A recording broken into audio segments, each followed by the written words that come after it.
Il y a des équipes qui gagnent et il y a des équipes qui marquent l'histoire. Des équipes que tu regardes jouer et tu comprends que tu assistes à quelque chose que tu ne reverras peut-être plus jamais. 2010, noir et bleu, Inter Milan n'a pas cherché la gloire, elle l'a prise. Dans le sang, la sueur, la stratégie et la folie d'un homme, José Mourinho. Cette année-là, l'Inter n'a pas seulement gagné des titres, elle a renversé des montagnes.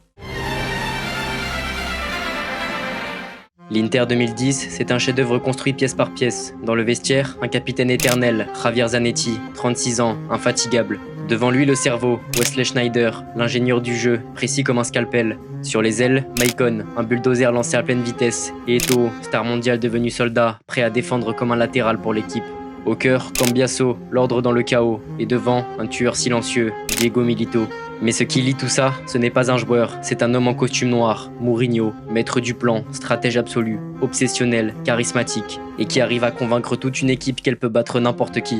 Et l'Inter l'a prouvé, elle élimine Chelsea, elle élimine le Barça de Messi, après une bataille devenue mythique au Camp Nou, à 10 contre 11, où l'équipe entière s'est mise à défendre comme si leur vie dépendait de chaque ballon. Puis vient Madrid, la finale, Inter-Bayern, et Milito écrit son chef-d'œuvre.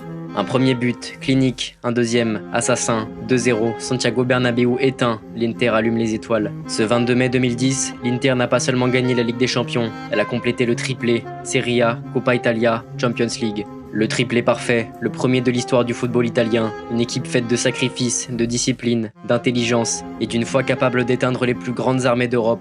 L'Inter 2010 n'était pas juste une équipe, c'était un mur, une forteresse, une légende. Et encore aujourd'hui, 15 ans plus tard, personne n'a oublié.